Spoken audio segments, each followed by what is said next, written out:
Hi, സുഖല്ലേ? ഇന്ന് നമുക്ക് എറാക്കാരം ചമ്മന്തി ഉണ്ടാക്കാട്ടുള്ളൂ. നല്ല ടേസ്റ്റിയാണ്.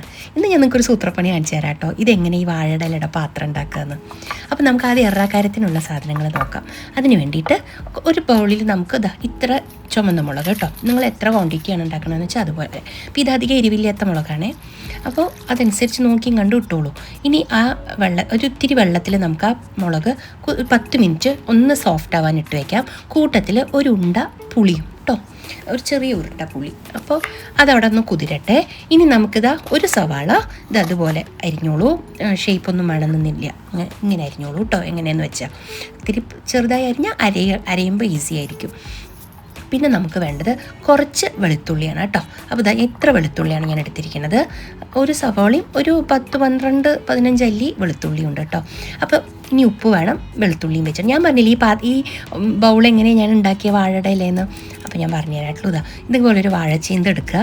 എന്നിട്ട് ഇതിൻ്റെ ഈ 2 സൈഡ് ആദ്യം കട്ട് ചെയ്യുക. സെയിം അപ്പുറത്തെ ഭാഗത്തും ഈ 2 സൈഡ് കട്ട് ചെയ്യുക. പിന്നെ 2 സൈഡും മിഡിൽ ഭാഗം ഓരോന്ന് കട്ട് ചെയ്ത് കൊടുക്കാട്ടുള്ളൂ. എന്നിട്ട് ഇങ്ങനെ ചേർത്തി പിടിച്ച്, അപ്പോൾ ഇതിനിങ്ങനെ ചേർത്തി പിടിച്ച് നമുക്ക് സ്റ്റാപ്ലർ ചെയ്യുകയാണെന്ന് വെച്ചാൽ ഈസിയാണ്, പെട്ടെന്ന് ചെയ്തെടുക്കാൻ പറ്റും.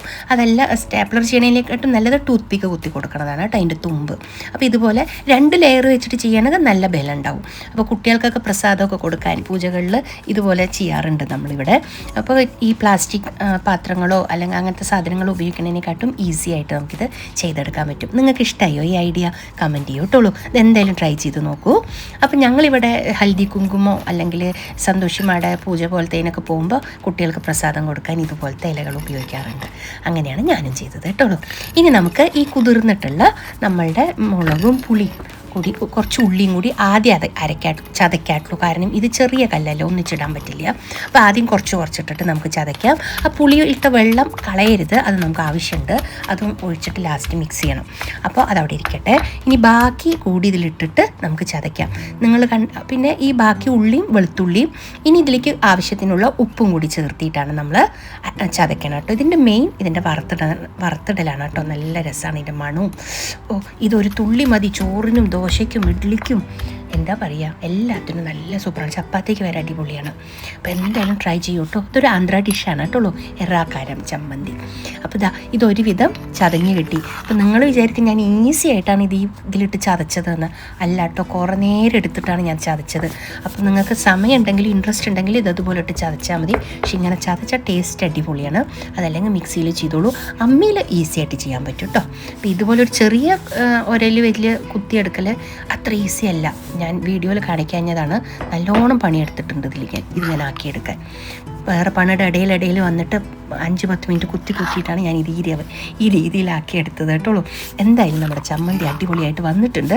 നല്ല മണമുണ്ട്. അപ്പോൾ ഇതിലേക്ക് ഞാൻ പറഞ്ഞല്ലോ വറുത്തിടലാണ് മെയിനാണ്. നല്ലോണം ഞാൻ അധ്വാനിച്ചിട്ടാണ് ഇത് ചതച്ചെടുത്തത്. കാരണം ഒരു തുള്ളി പോലും കളയാതെ നമുക്ക് മുഴുവൻ എടുക്കണം കേട്ടോളൂ. എന്ത് രസമല്ലേ ഇതിൻ്റെ കളർ കാണാൻ, മണവും അതെ കേട്ടോ, നല്ല രസമാണ്. അപ്പോൾ ഇതിലേക്കുള്ള വറുത്തിടൽ ഒരു സ്പെഷ്യലാണ്. നമുക്ക് നോക്കാം. അതിലേക്ക് വേണ്ടിയിട്ട് ജീരകം കുറച്ചധികം വേണം. ജീരകം 2-3 വെളുത്തുള്ളി ഇതുപോലെ സ്ലൈസ് ചെയ്തെടുത്തിട്ടുണ്ട് കേട്ടോളൂ. പിന്നെ നമുക്ക് കടുകും കറിവേപ്പിലയും ഇത്രയാണ് കേട്ടോ അരിഞ്ഞിട്ട്. പിന്നെ മുളകൊന്നും വറുത്തിടില്ല കേട്ടോ, ഇതിൽ ഓൾറെഡി മുളകല്ലേ അത്. അപ്പോൾ ഇത് നല്ല വെളിച്ചെണ്ണയിൽ വറുത്തുള്ളൂ. നമുക്ക് കൂടുതൽ വെളിച്ചെണ്ണയിൽ വറുക്കുമ്പോഴാണ് ടേസ്റ്റ് തോന്നുക. അല്ലെങ്കിൽ നല്ലെണ്ണയിലോ സാധാരണ എണ്ണയിലോ നന്നായിട്ട് മണം വരണം വരെ മൂപ്പിച്ചിട്ട് നമ്മുടെ ചമ്മന്തിയിലേക്ക് ഇതുപോലെ ഒഴിച്ചു കൊടുക്കണം. എൻ്റെ അമ്മോ എന്തൊരു മണമെന്നറിയോ. ഇതൊരു സ്പൂൺ മതി. അപ്പോൾ നിങ്ങൾക്ക് തോന്നും കുറേ എണ്ണ ഉണ്ടല്ലോ എന്ന്. ഇല്ല കേട്ടോ, ഇളക്കി കഴിഞ്ഞാൽ നോക്കിക്കോളൂ, ഒട്ടും എണ്ണ കാണില്ല. പിന്നെ ഇതൊരു സ്പൂണേ കഴിക്കാൻ പറ്റുള്ളൂ, അത്രയും ചൊടിയുള്ളതാണ്. അപ്പോൾ ഈ എണ്ണയൊന്നും ഒരു പ്രശ്നമില്ല. നോക്കൂ, ഞാൻ പറഞ്ഞില്ലേ, എണ്ണയൊക്കെ അതിൽ മിക്സായി പോകും, കാണുക പോലും ഇല്ല. അങ്ങനെ നല്ല ടേസ്റ്റി ആയിട്ടുള്ളൊരു ചമ്മന്തിയാണ് കേട്ടോ. ഒരു ആന്ധ്ര ഡിഷാണ് കേട്ടോ ഇത്, എറാക്കാരം. അപ്പോൾ ഈ ഡിഷ് നിങ്ങൾക്ക് ഇഷ്ടമായോ? ഉണ്ടാക്കി നോക്കൂ കേട്ടോളൂ. ലൈക്ക് ചെയ്യാനും ഷെയർ ചെയ്യാനും സബ്സ്ക്രൈബ് ചെയ്യാനൊന്നും മറക്കരുത് കേട്ടോളൂ. മറക്കില്ലല്ലോ. അപ്പോൾ നമുക്ക് വീണ്ടും കാണാം കേട്ടോളൂ നല്ലൊരു വീഡിയോ ആയിട്ട്. Okay, by.